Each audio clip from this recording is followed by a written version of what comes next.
Welcome to This Jungian Life. Three good friends and Jungian analysts, Lisa Marciano, Deborah Stewart, and Joseph Lee, invite you to join them for an intimate and honest conversation that brings a psychological perspective to important issues of the day. I'm Lisa Marciano, and I'm a Jungian analyst in Philadelphia. I'm Joseph Lee, and I'm a Jungian analyst in Virginia Beach, Virginia. I'm Deborah Stewart, a Jungian analyst on Cape Cod.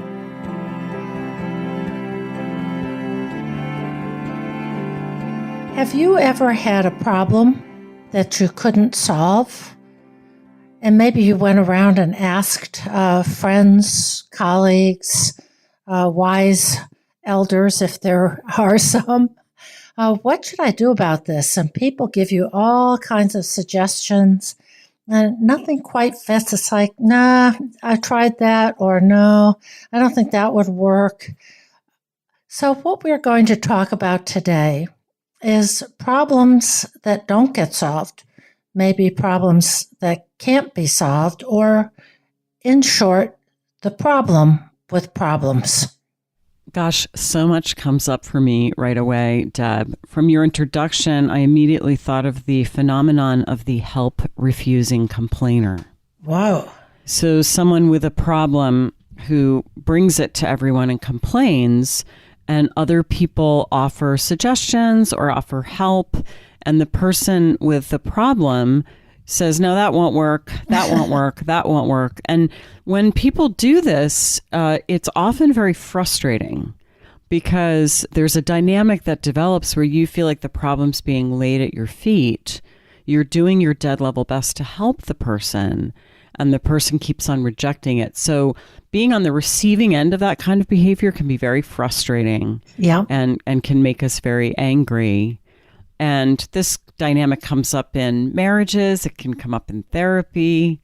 It reminds me of this wonderful short film called It's Not About the Nail that we will link in the show notes, and is a great example of a woman who has a problem that has a fairly obvious solution, but her partner, or I don't want to give it away, but her boyfriend or partner is very frustrated because he keeps on suggesting the fairly obvious solution to the problem, but she doesn't want a solution. She wants to be listened to and heard, which often when we have a problem is what we first want. So this calls up the old trope about what it's about is not what it's about. So I might have a problem. Here's one that I pose all the time. So when people are going to come over, there's going to be a family gathering, what should I make for dinner? And people will give me all kinds of suggestions. No, I can't do that because of this. No, I don't want to. So what I really probably should be asking for is just some brainstorming, or maybe I might, if I were truly thinking this through more consciously, say, I don't have any good ideas for dinner. I'm not sure I'm really up for doing dinner. I'm not sure if I want something new and creative, or if I want something that's just sort of easy peasy breezy and get through this thing. And so my question poses it as a concrete problem when, in fact, I am ambivalent, ambiguous, and maybe somewhat anxious. So then the posing of the problem is not looking for solutions. What you want is maybe some mirroring or some holding or some containing. Yes, I think that's very right on, is to be joined, to be understood. Like, wow, sort of what comes up for you around that? What's it like for you? What are, or what am I thinking about, as, this event comes up. So your point is well taken. Some mirroring, some empathy, some joining, rather than the concrete facts of what should be served for dinner. I'm still circling around the idea of the help-refusing complainer. And I was thinking about how we unconsciously want to induce our experience in the other person as a way of creating resonance.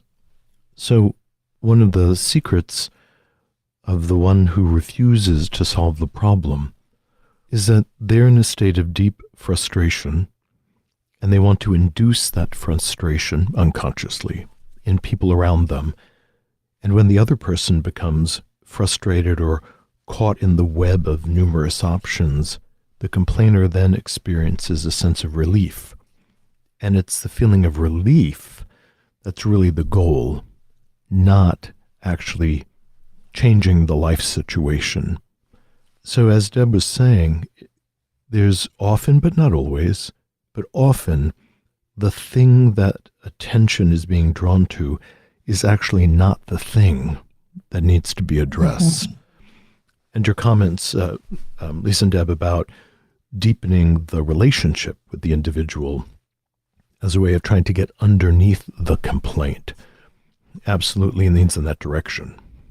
Although actually, I'm not sure that the complainer feels some relief in inducing frustration in the other person. I think more often both people just wind up feeling frustrated because the problem as an internal feeling problem has been misrepresented as an external world problem. The helper feels rejected of, I gave you what you wanted. I gave you some ideas. You've rejected them all. And both people can wind up feeling pretty pissed off with each other. So I'm thinking, I agree with you, Deb. I'm not sure there is relief. I'm thinking about a time, something about your introduction, Deb, recalled for me when I was a new mother and I had a baby who didn't sleep. And this was a question everyone would ask, oh, how is she sleeping? And, of course, I'm exhausted. I'd say terrible. And plenty of people would say, well, have you tried this? Oh, yes. Have you tried that? And it would just want to make me jump out of my skin and throttle the person. Because I did feel as though I had tried everything. But, people, of course, thought they were being helpful. They wanted to be helpful. Maybe sometimes I might even present it, as you were saying, Deb, as a problem that I was looking for help in. I might go to someone and say, I have this issue. My daughter doesn't sleep. Mm-hmm. And then, well, what you need to do is put her down when she's still awake. That would make me apoplectic because I had tried that any number of times. Anyway, I can sort of still feel my frustration about having people respond to me as if this was an easy fix and feeling like you're saying, Deb, frustrated, wanting to, and I can relate to unconsciously wanting to induce that frustration in the other, as you were saying, Joseph. But when that person grew frustrated with me, I don't know that I felt relief. Mm-hmm. I think what probably would have been helpful is if someone said, yeah, it's really hard. Yeah. It's just really hard. And just one more thing is that what I eventually realized, by the way, how I solved this problem is I realized it wasn't going to get solved. I mean, at some point, I just said to myself, she's not going to go to college and not be able to put herself to bed. Somehow or other, this is going to get solved, but I'm not going to solve it. Mm-hmm. Which brings up for me this wonderful thing that Jung said, that we don't solve our problems so much as grow larger than them. What I think you've done is to articulate two of the polarities or two ends of the spectrum about when, someone comes to us with a problem. So my example of what should I serve for dinner is a pretty low-grade problem that seems like I'm really stating it fairly accurately and I'm looking for ideas. At the other end of the spectrum is your problem with a baby that doesn't sleep. And there, when people give you what purport to be ideas, of course, there isn't anything that you haven't tried or thought of. And then it can be really perceived as kind of condescending, feeling deeply misunderstood. Of course, you are a capable, intelligent, well-read, conscious mother, and there isn't anything that anybody is going to think of that you haven't thought of before. It's a real judgment call on the part of the person whose help is being sought as to what is it that this person is really asking for? What is really needed here? Sometimes we don't know what we're asking for, because believe me, if I had gone up to someone and said, my baby isn't sleeping, and the person had delivered the magic answer, I would have been relieved. So some of it was my frustration in thinking that there must be an answer, when really there wasn't. And the relief I did find was just sort of saying, you know what, I just have to do this for a little while. And eventually it's going to resolve. And it did, eventually. When she left for college. It was a little sooner than that. But one of the underlying things we're dancing around is, how does one define or characterize the word problem? Yeah. What is a problem? And then depending on how that sits in our philosophy, there's a lot of different places one might go. For instance, a scientist may discern a problem and they move towards it with curiosity, or they're drawn forward with a sense of mystery. And then we're in the realm of the alchemists, where the anima, or some aspect of soul, has been projected secretly into a situation or a thing. And then the ego is drawn to try to separate out the beautiful, valuable possibility that's embedded in the mystery. So that's a very specific way of thinking about the problem. I think in more contemporary terms, a problem is, as you were saying, something that creates a tension inside of the body and or the ego, and that tension is not pleasurable. Like, as for instance, sexual tension we might imagine as pleasurable, but this kind of tension of exhaustion, anxiety, despair, the whole list of negative emotions, is something that the ego wants to cast off in one way or another.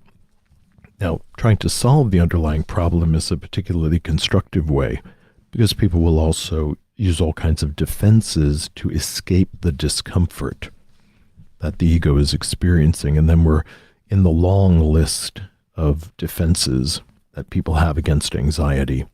And whether it's plain old avoidance, I'm not going to do the thing that is causing the problem. Instead, I'll watch Netflix, or I'll game for hours, or exercise compulsively, or any number of other things to escape from the tension of the problem. So I think the first bit that's required is to be able to tolerate analyzing the thing that we claim is the problem, and to not avoid the anxiety that brings up in us. And as simple as that may sound, many of us don't do that. We flee in one way or another. So by analyzing the problem, we use our conscious potency to act as a kind of mercurial solvent. So in alchemy, you would crush up a bunch of ore, put it in a vessel. You would then introduce the chemical, the element mercury, and then you'd heat it up. And as it heated up, the mercury would eventually dissolve certain things, like precious metals. And then as it continued to boil, it could go through a cooling coil and reconstellate in the other vessel. And when all of the mercury was finally evaporated, it would be a coating of gold, for instance, on the inside of the vessel. So often that mercurial potency is assigned to human awareness, that our waking personality can keep coming at the the prima materia, the problem, and trying to extract what's necessary. One, in terms of what's the gold in the problem, and the gold is oft-time an important realization and or a skill that one is called to develop. And by breaking it down in that fashion, most problems can become opportunities for growth. And as you were saying, Lisa, sometimes the growth is acceptance. Joseph, that's all so beautiful. And for me, it takes me to the etymology of the word problem, which comes from the Greek, which means to throw before. So this idea is a problem that's a problem is something that's thrown into our path that we then have to wrestle with somehow. And I think that goes to your point about them being opportunities. And it makes me think of that wonderful quote from Jung, where he says, "To this day, God is the name by which I designate all things which cross my willful path, violently and recklessly, all things which upset my subjective values, plans, and intentions, and change the course of my life for better or for worse." So this idea of having something thrown across our path, in this sense, I suppose that I'm saying that God is a problem, or even that our problems are manifestations of God. I think we have two ideas here embedded in what you've just said and what Joseph just said, of differentiating, first of all, when we have a problem, between jumping into fixing it versus avoiding it. And Joseph suggested we should tolerate it. Yeah. First, we tolerate it and really experience the feelings that we have of feeling stymied, frustrated, anxious, whatever all those feelings might be. And then there are the problems where we simply have to accept what has been thrown across our path. And your example of your baby who wouldn't sleep was a very sort of everyday experience of that. It's anguishing when you're in this dilemma, but there is a quality of having to accept. There is no quick fix. So both of these are really asking people to go inside themselves rather than the external world orientation of what do I do about this, of go inside and say, what am I experiencing about this, and what internal attitude is required of me? Well, and it seems like it could be not a both and, but a yes and, or a yes and then. Because I really appreciate, Joseph, your point about tolerating the problem rather than jumping toward fixing it or avoiding it. And sometimes I think that period of tolerating it or doing what you were talking about, Deb, of sort of going in with it and being with it, maybe getting curious about it, often is what we need before we move into problem solving. But sometimes we do need to move into problem solving. It's so interesting that solving comes from the Latin for sort of melting. And so to solve a problem is to kind of cause it to melt. Right, to turn into dissolve. A solution. Yes. The liquid solution and also the solution to the problem. Yeah. Well, and that too is a real issue around differentiating, because I think your point is very, very well taken. I remember when our son was a teen and we got a call at 10:30 at night and he was away from home, 3 hours away, saying from a doctor in some, small town hospital telling us that our son had acute appendicitis and needed to be operated on immediately. And I was like, whoa, hold it. How do I, no second opinion. Who are you? What are your credentials? What is this hospital? And there is a problem that has to be solved right now without background, without details, without a second opinion, without any of that stuff. And even in just relating this, and it was so many years ago, I can feel the anxiety in my body. Oh my gosh. And so it's a really good point about sometimes we do have to leap into the breach, make the call, and take action. And it can feel just awful. Mm-hmm. But of course, we decided to go ahead with the appendectomy and trust this doctor's diagnosis. And it was the right call, luckily.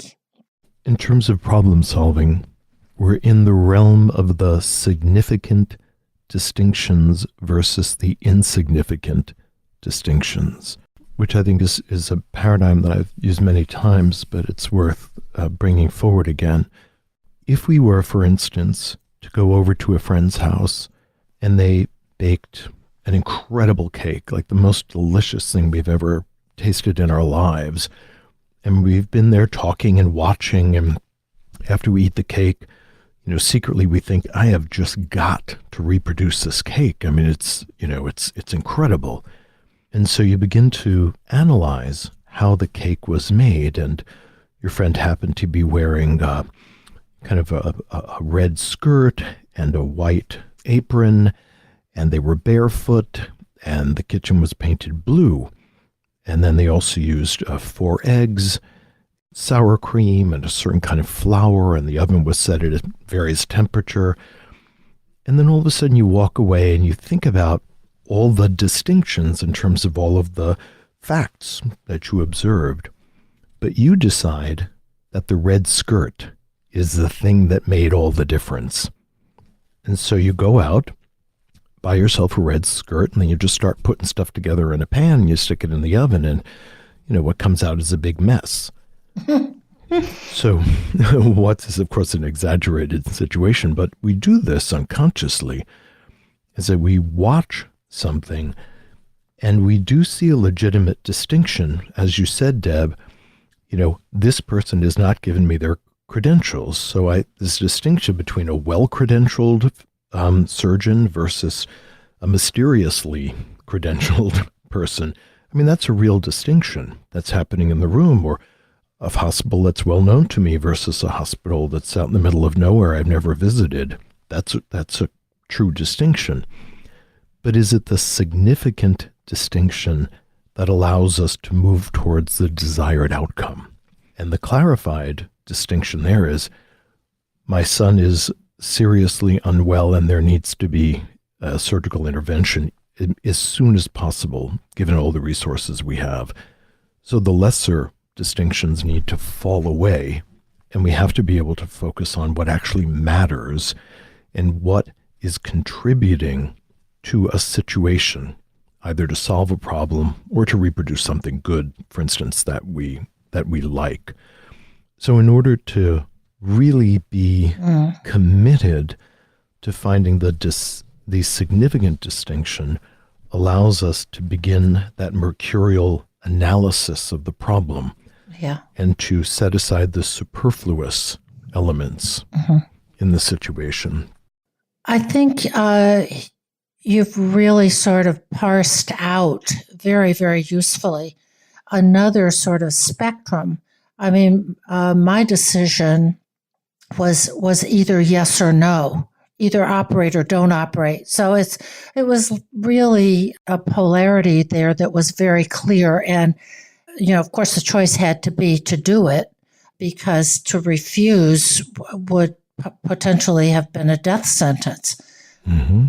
And the other end of this little spectrum you've just articulated, which is problems that have many, many variables. Is it how the cook was dressed? Was it the color that the kitchen walls were painted? Was it the cake ingredients? And now do we have to think about whether she used organic eggs versus non-organic eggs?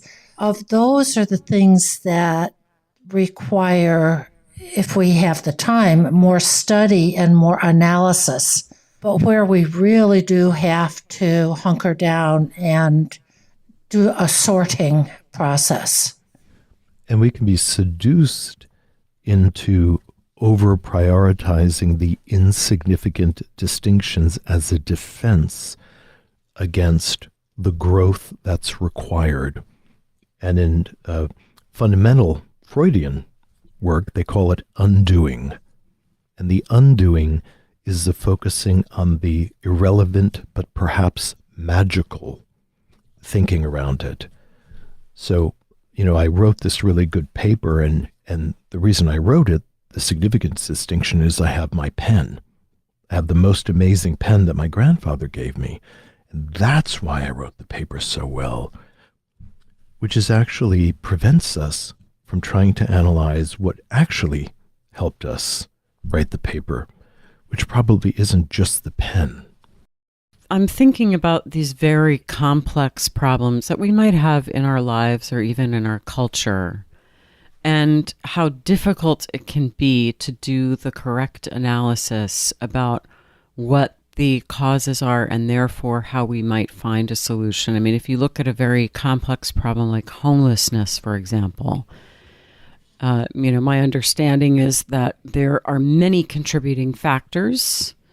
In some sense, it might be pretty simple if we just had the resources to solve the problem. But in other senses, it might have just so many composite pieces that it feels very thorny and difficult to get to the bottom of it. So I think it can be hard. I think it can be hard in our lives too when we have a problem that let's say that we have, for example, we have a problem where we are not eating healthily. There can be, these sort of immediate problems as I'm having trouble getting to the grocery store on time. But then, why? Why are we having difficulty prioritizing shopping for healthy food? Is it a question of resources? Do we not have the money to get the food? Is it a question of attitude? There can be unconscious reasons that prevent us. So I think in our own personal lives and in the wider culture, sometimes it can be really difficult to know where the root of the problem is. Mm-hmm.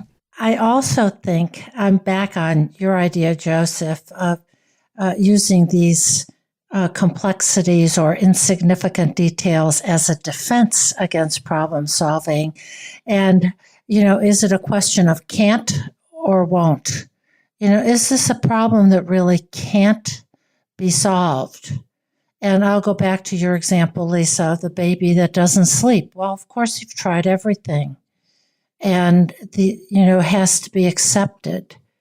Or is it a problem of we really don't want to solve this problem and we use all these complexities as I know, but there's this and the store isn't open and I have to work late and then my budget constrictions and so on and so forth. Are we really defending against it?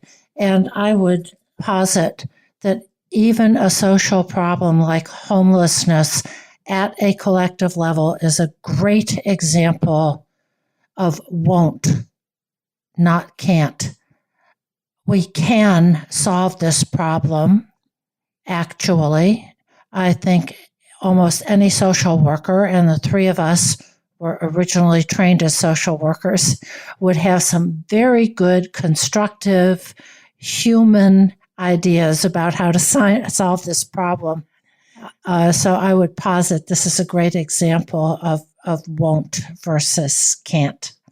By the way, this is the topic of the very first paper I ever wrote when I was in social work school 100 years ago. And if you're detecting that it still lights my fire, you're absolutely right. I'm thinking about the tricky problems that people bring in that any of us have in our lives, right? Mm-hmm. And maybe it's a little bit like homelessness on a collective level. So let's say that let's take eating well. I mean, I think we all struggle with that, or most of us struggle with it. We want to eat well. We want to eat fruits and vegetables. We want to eat healthy food. We don't want to eat junk food. I don't know that I know of an adult who doesn't spend some time wrestling with this. So what do we do if we find that it's not working? Maybe we're overeating and our weight is creeping up or something like that. What I find is that continual effort makes a difference. So first we try something. Maybe we decide that we're going to do meal planning every Sunday. We're going to research recipes, come up with a shopping list, and we try that. And maybe it helps a little bit, but we can't sustain it. So then perhaps we tweak it. We try getting our groceries delivered. And maybe that helps, but maybe it doesn't help enough. So then we try something else. And I suppose in my own life, as well as in the people that I've worked with, that this attitude of let me keep trying something. Let me try this, see if that works. If that doesn't work, maybe let me try that. And sometimes it is a question of actually looking for a solution. You might do research online or buy a book or ask friends. You know, you can get into that situation that I got into with my crying baby, which actually I did exactly this with my crying baby. Was I read the books and I did the research and I asked everyone, nothing bloody worked. But it, you know, when we're talking about these kinds of chronic normal problems that most of us are going to face, you know, I think if you keep trying, you don't usually solve it once and for all. But you may find something that helps. And if you are committed to continuing to do that, you can usually find a way to manage it well enough. But it's going to take a continual application of effort. And I could imagine, Deb, going back to homelessness, that a similar attitude at a policy level would be helpful. Let's review the research, come up with a plan, and try it. And then we can evaluate it, see how well it worked, see if we need to tweak it. Maybe there's a different plan. One of the things we have to also suss out is many of us are already talking about a solution without actually exploring the problem. So for instance, by saying, well, the problem is that I need to eat better. But actually the problem is that I'm eating poorly. Mm-hmm. I mean, that's actually the problem. And within that, then the question deepens, what is poor eating? What does that constitute? And if the real problem is that I put on weight, then weight gain is actually the problem. And by going underneath some of our initial jumps towards the solution, then we might be able to look at something that is more global. So if it's how my body stores body fat and this dance between calorie burning and calorie consumption, et cetera, it's digging down. And that's one of the difficulties with homelessness, as we all know, is that homelessness looks like the problem. And underneath homelessness, as one digs around looking for the significant distinctions, the things that might make a difference, what we find is that there are many antecedents and conditions that actually lead up to homelessness, which I think is very, very challenging at that point, because while, let's say, 100,000 people in San Francisco, and I'm just making this up, but 100,000 people in San Francisco are homeless at any given moment, the conditions that constellated homelessness can be quite different for different subsets of that population, even though they all share the common symptom of homelessness. And this reminds me of something that an operations expert named Demings brought forward in the 40s and 50s and 60s. And it was a production model. And what he would do is he would go into businesses, large factory businesses, and he would just observe the systems that were used to create a product like a car. Could be anything. And he would observe, and he would just tell, the corporation heads that he would just from time to time give them a report when he discovered something. And what was unique about his model is that he started with the assumption that any problem that's happening in the factory is the end result of systemic misalignments further down the line. So if the paint was chipping on the car, one could simply repaint the cars and have all of that extra expense.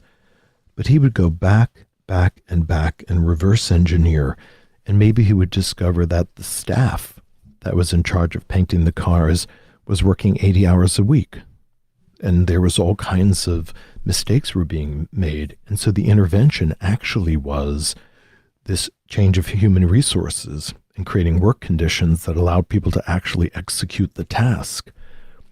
Traditionally, people would not ask those questions, which is why his insight was so substantial and the results were so powerful. So I think that model is something that social workers have also borrowed, which is this curiosity about the systems out of which these various results rise, homelessness being one of the results.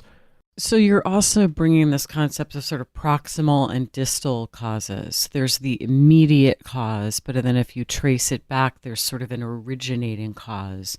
And I think that's really useful, Joseph. I'm also in a reverie about how we can apply that on an individual level, acknowledging that most of the distal causes of problems in our lives may have some root in the unconscious.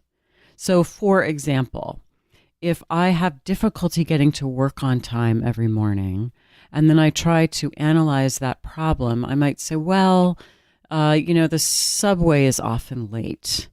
But of course, that's something that can be factored in and taken account of. So then I have to kind of trace it back further. And then it's like, well, I'm taking too long to finish my coffee in the morning. Well, that isn't taking it all the way back. So then I think, okay, so I'm not getting out of bed early enough, but that's something that I could do something about. So then I look back and I think, well, my alarm is going off in plenty of time for me to get up, have my coffee, catch the subway, and get to work on time. The problem is that I'm lying in bed after the alarm goes off. And can I get curious about why I'm lying in bed? Now, it might be that I'm exhausted because I'm not getting enough sleep, but I'm wanting to make room here to acknowledge that there can be unconscious causes of problems. A part of me doesn't want to get out of bed in the morning. And what part of me might that be? And what is that part of me trying to communicate by not getting out of bed in the morning? And then could we address it at that level?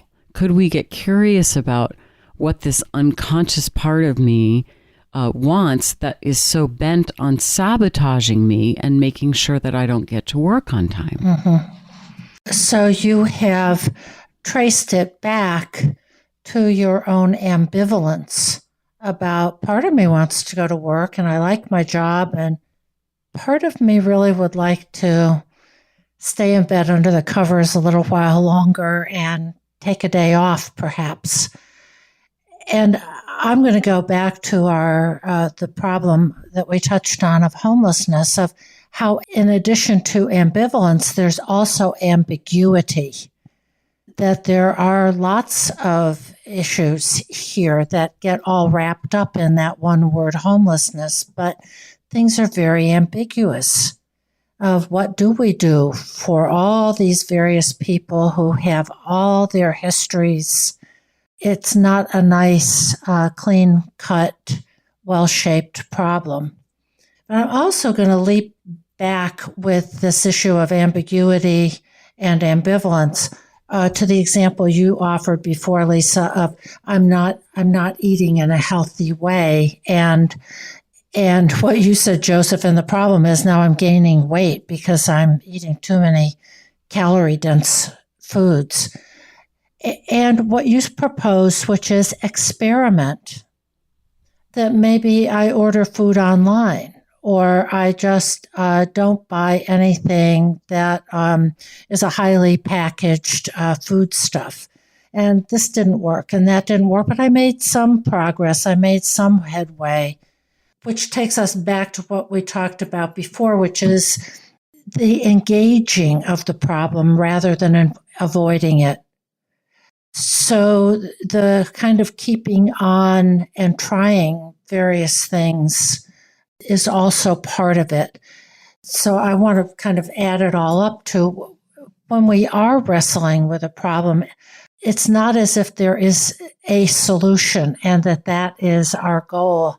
Maybe the goal is engage it and try and experiment rather than expecting it to magically poof go away after we've made one effort.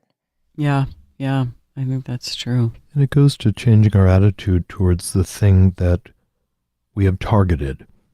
So we look at something, again, that's causing tension, discomfort, and for the most part, we will instinctively think of it as the adversary. And the Latin root of the word adversary is diablo, which is also the word for the devil.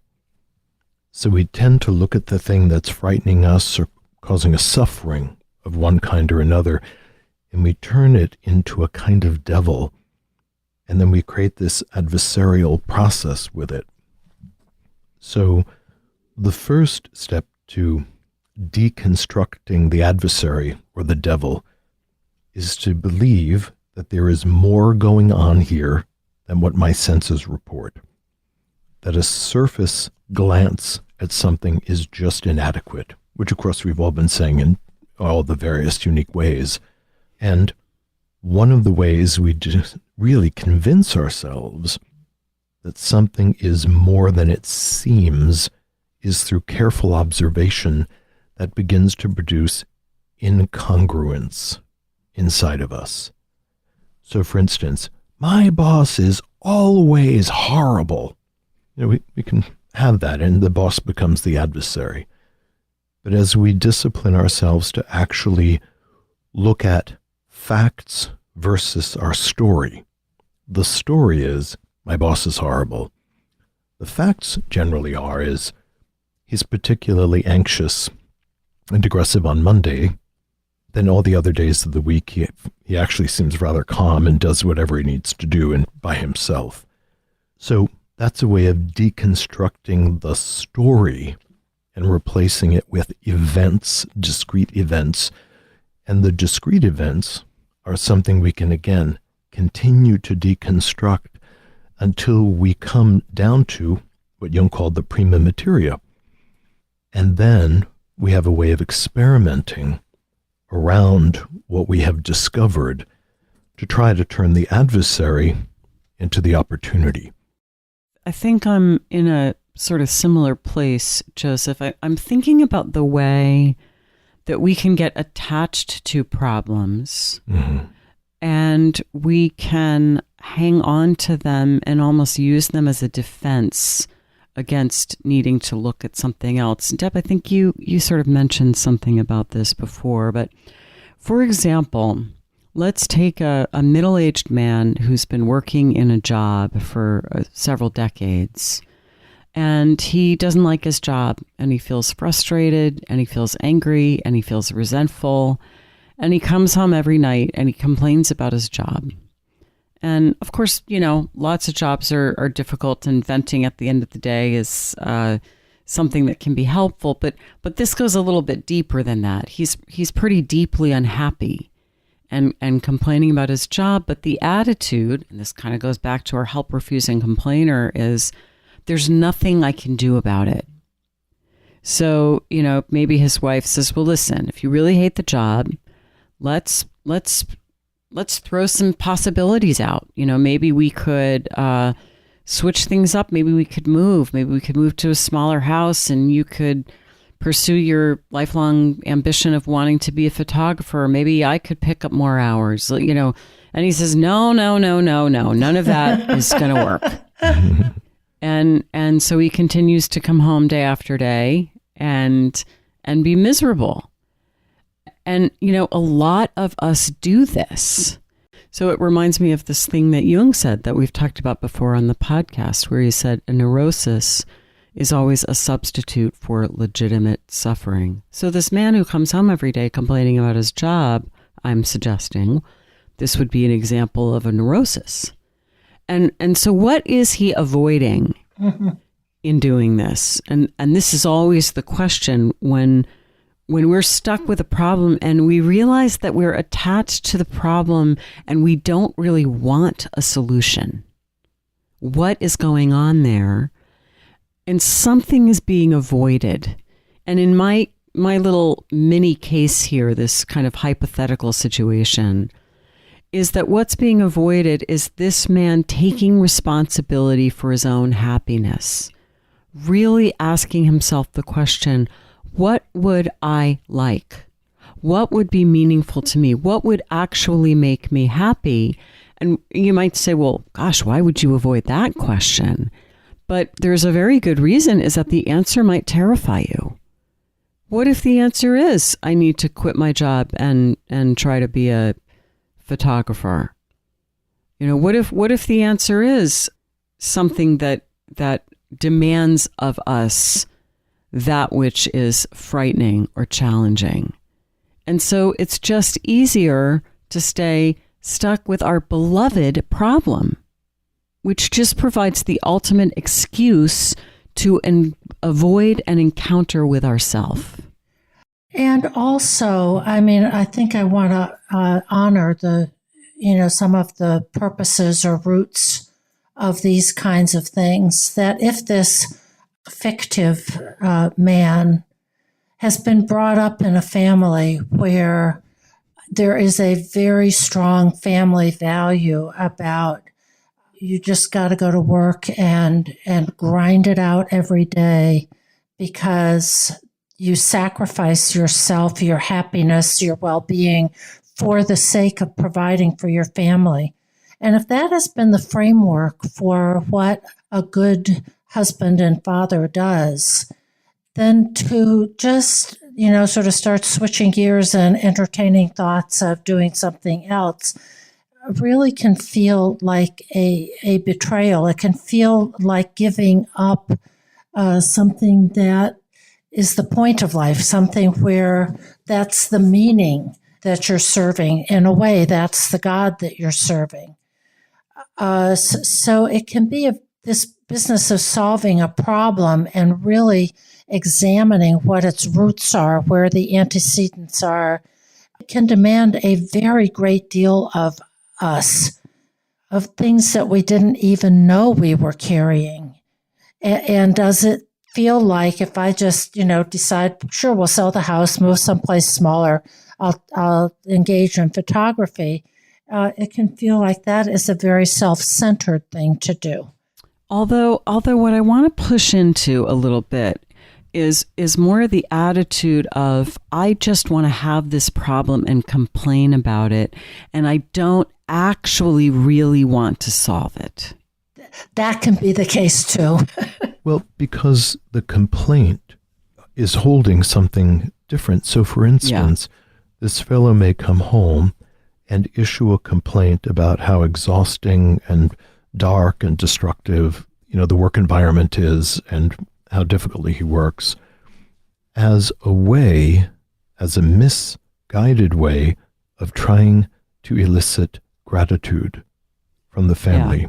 Yeah. Because, for instance, most men in our culture who have adopted that attitude you were describing, Deb, of sacrificing himself for the well-being and support of the family, also, and in general, don't experience much legitimate gratitude from the family.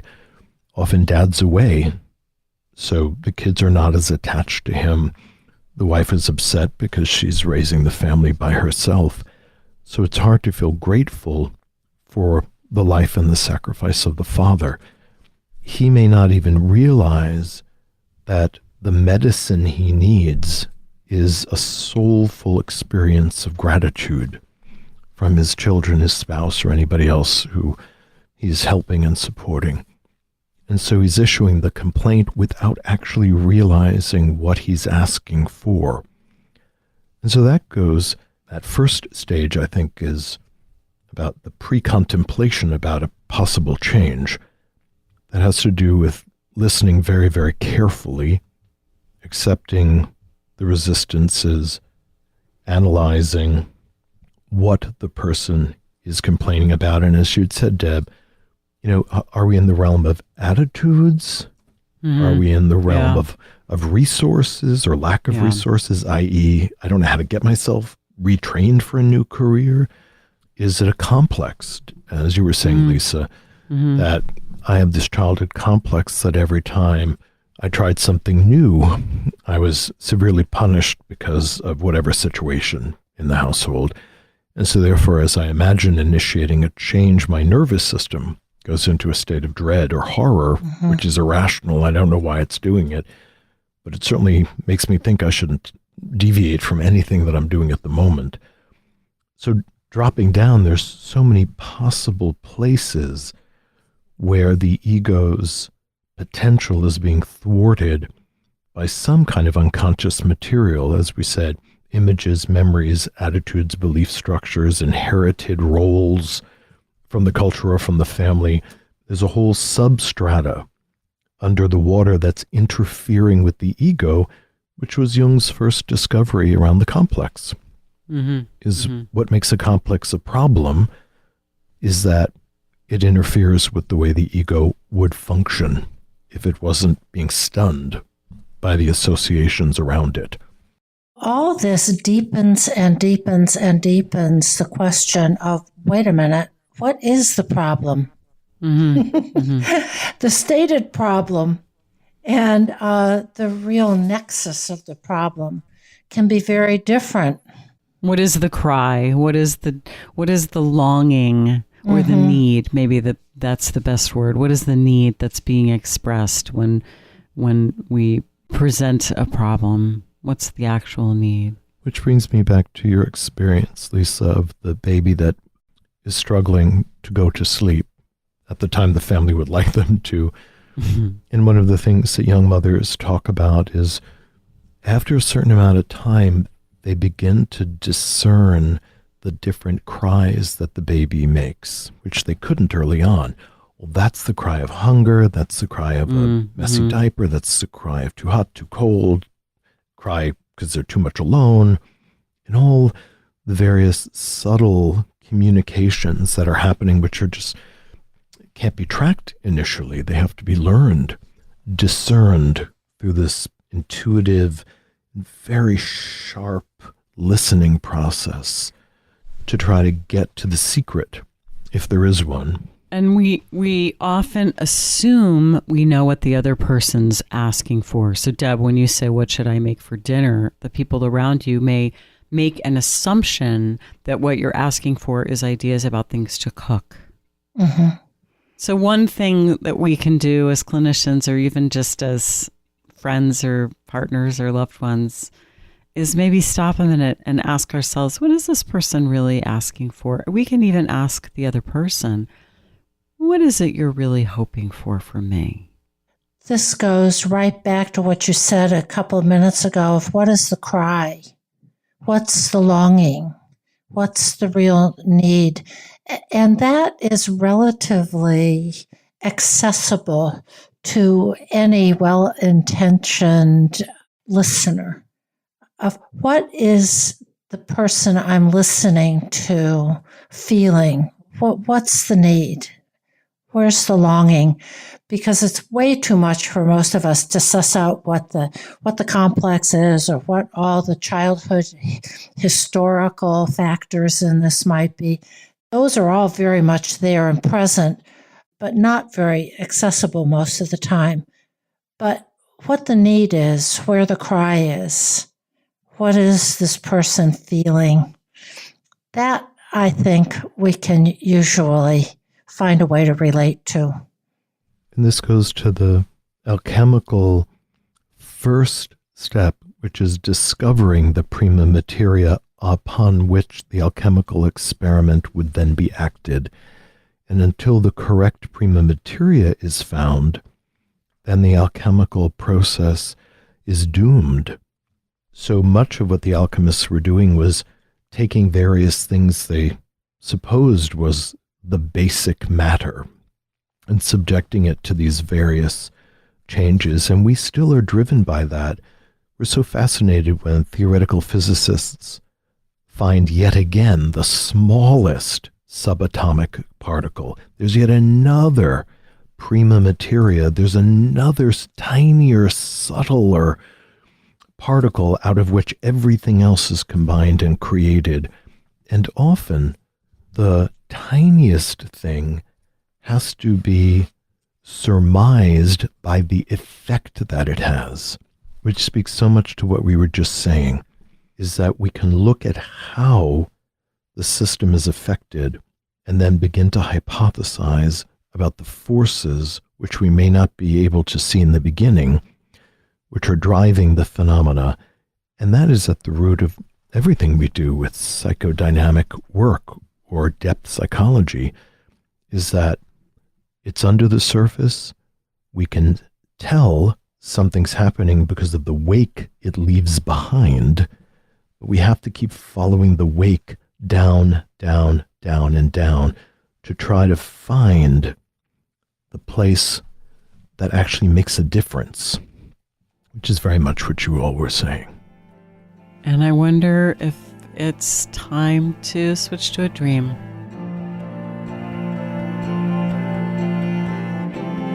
Did you know your dreams reveal the wisdom of your guiding self? Dreams connect us to the secret world within and remind us that we're never alone. We're always accompanied by our inner companion who offers healing, balance, insight, and guidance as we make key decisions. At 28, Charles felt lost and isolated. He had a dream that touched him deeply. As he worked with the dream in dream school, he understood that it was showing him how he was profoundly connected to life. This powerful insight led him to make real progress with his goals.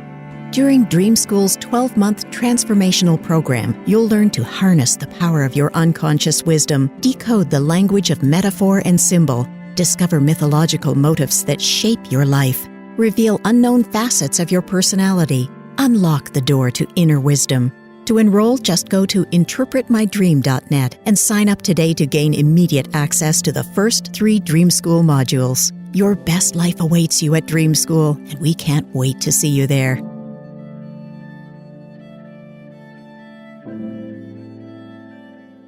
So today's dreamer is a 46-year-old female who is a faculty at a university. And here is the dream.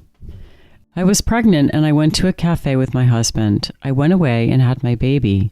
I went to a party where some family and friends were welcoming the baby. I cradled a small plastic box with a transparent plastic lid. There were about 6 spaces pressed into the foam of the box, and my baby, which was a tiny bee, was in the right bottom corner of the case. As the party was ending, family members encouraged me to let the bee out of the case. My husband said to do what I thought was right. I opened the case and we left the party hall, the bee flying above us. When we got outside, it flew away. I ran to keep up with it, and it flew to a huge wooden and plexiglass hive on the lawn. My baby bee flew to a bigger bee, circled it, and was imitating it, even getting onto the big bee's back while it flew. I wanted to catch my bee, but was intimidated by the bigger bee. They flew off in a swarm with others. My husband told me it was time to go. I walked away, and we drove away with my parents-in-law. When we were alone again, I couldn't stop crying. My husband took me to the same cafe, but I could hardly walk because I was crying so much. The server said I looked good for just having had a baby. I went to the bathroom sobbing and feeling very swollen all over. I looked at my puffy face in the mirror and felt like I looked new. And she tells us, for context, she says, I have a very difficult relationship with my mother. When I became a mother, I have 2 daughters, I was surprised to find myself enraged all the time. Recently, my mother's health is getting worse and she's been calling me more. I live in a different country from her and cannot and do not want to help her. The main feelings in the dream, she says, I felt amazed that I had given birth, amazed to be a mother, and a little afraid of what that meant, as well as a little afraid of the tiny, fragile bee. I felt like I was going to die of grief when it flew away, which I held in during the car ride with my in-laws. I was devastated and wondering what I would become if not a mother to this creature. Despite that, there was some tiny warmth at seeing myself in the mirror at the end. And for associations, she notes, when I was about 7, I pounded a stake into the ground to tie our dog to. Bees came pouring from a ground nest and stung me all over, especially on my scalp, so my face swelled. I have been allergic to honey since then. One of the questions I would have for the dreamer right off the bat would be to unpack that sentence, I went away and had my baby. So it would be really wonderful if there was any intuitive knowledge about what does that mean. Does she have an internal picture of the baby bee actually passing from her uterus out into the world? Is there some other kind of magical way that the baby bee comes forward? Because I feel like I'm missing a bit of information to try to imagine her relationship to the baby bee.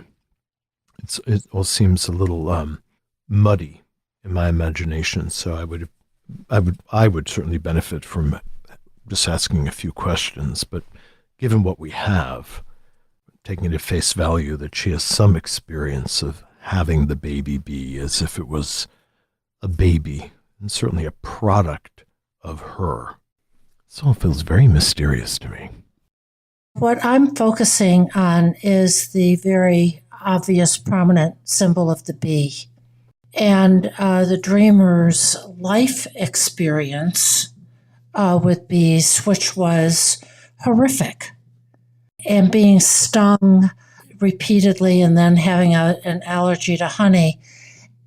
And yet in this dream, she gives birth to a bee.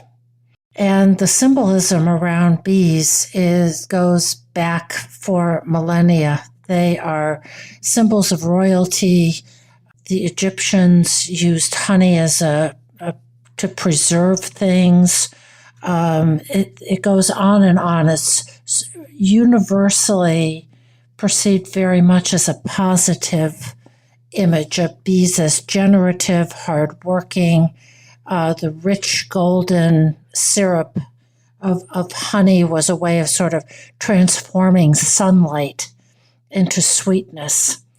So I wonder if her image of the bee really reflects her mother complex in ways that are very ambivalent, that she had to go away and have her baby. Then it turns out it's a bee. This bee flies away and wants to be with the other bees. Her husband is the one saying, we have to go. We have to separate from this complex. And when she goes back to the cafe, she's stricken with grief. Some kind of a metamorphosis has occurred that as she is sobbing and grieving in her dream, what she perhaps may not be able to grieve in real life, is that she looks new as she looks at herself in the mirror. You know, Deb, I like what you said about how this is related to the mother complex. That seems right to me, partly because we have the image, in a sense, of the queen bee. So something about the great mother here around which the rest of the psyche constellates. But I'm also thinking about this childhood experience. You drive a stake into the ground and then this swarm of bees pour forth. You know, it's so unexpected. You're just tapping into the ground and then this thing happens, which can be a little bit like our relationship with the unconscious, is that we don't necessarily think there's anything there. But if we tap into it in the wrong way, as it were, it can come forth and sting us. But it's a kind of renewing sting, because the end of this dream, she says, you know, I was puffy and I was swollen, but I looked new. And she does mention that when she was stung as a child, her face got very swollen. This is a kind of initiation, this being stung by these bees. It might be that the bee and the kind of the pain associated with that is a kind of initiating factor in her psyche.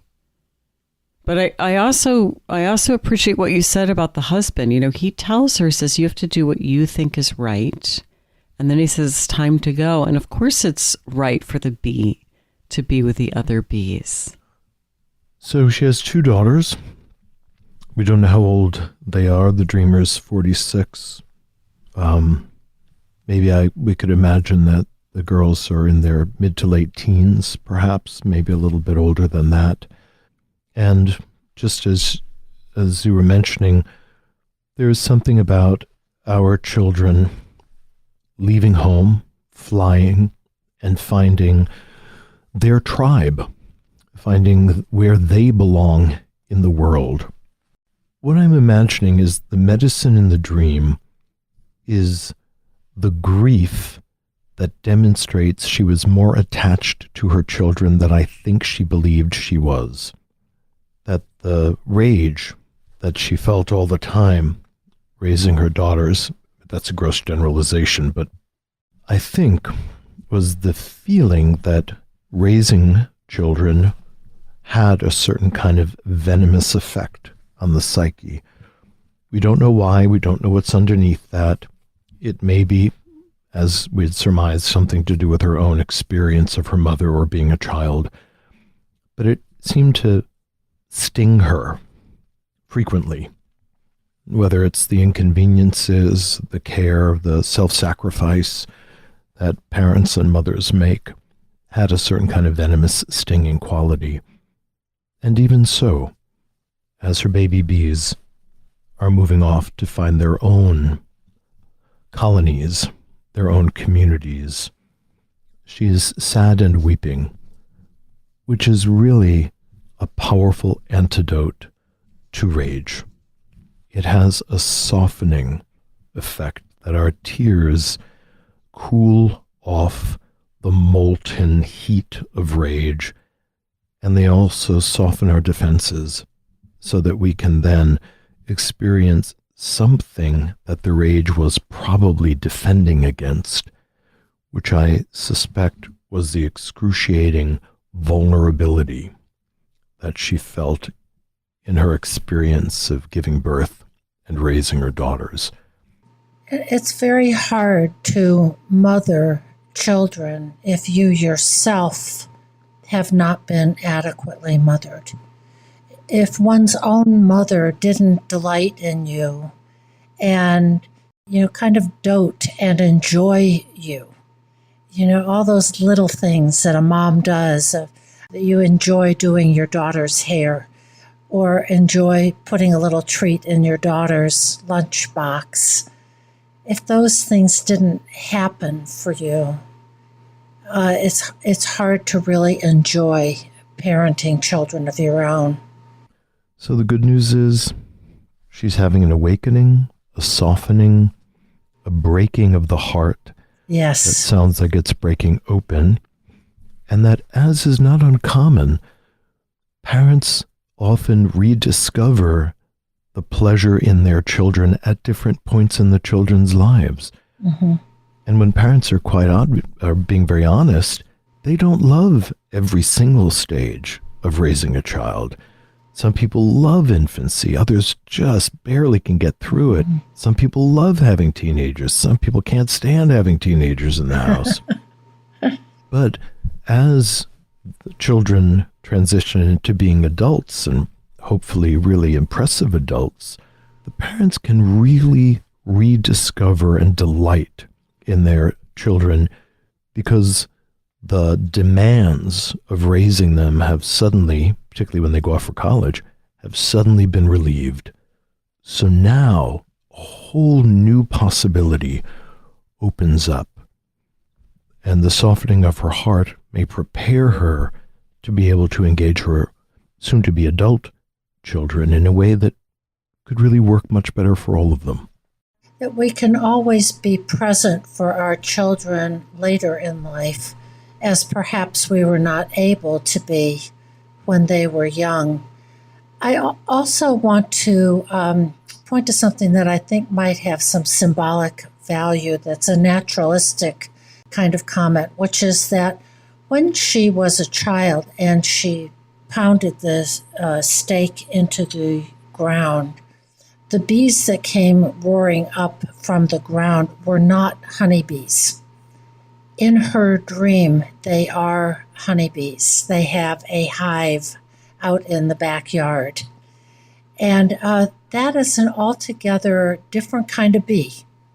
So there's a little bit of a metamorphosis there between her early childhood lived experience and what the dream is portraying as a beehive, which is a center, a community that works well, that makes honey, as ground bees, I don't believe, do. I like that, Deb. It also brings up for me this kind of biographical fact that after she was stung, she was allergic to honey. And this can psychologically be true, that if we've experienced a kind of traumatic relationship with a caregiver, it can be very difficult to take anything sweet in after that. It's like we don't have the ability to digest it. So I wonder if that is in some kind of state of transformation. I also am struck by the possible synchronicity of the childhood experience of she's pounding a stake in the ground with the plan that there'll be a rope and a dog that will be trapped at the other end. If she had done that and left, and later the roused bees had come out, they would have attacked the dog and created this impossible situation where the dog wants to leave but can't, which is one way that I think our psyche is characterizing our own childhood. Mm-hmm. My childhood was like being tied to a stake in the ground and bees are coming out. And the dream does end with this image of renewal. She looks new after she's been able to tolerate this swollenness. We are always thinking about where is psyche going? What is the telos or the forward trajectory of the dream? And I think just, what we're all saying in various ways is there is something different now. There is a new beginning. And tears are the key. Mm-hmm. You've been listening to This Jungian Life. From our website, thisjungianlife.com, you can follow us on Twitter, like us on Facebook, help us produce future episodes by funding us through Patreon, and submit your dreams for possible interpretation on another episode. We'd like to thank our listener who shared a dream for today's show and hope you'll let us know what topics you'd enjoy hearing more about. Until next time, keep living this Jungian life.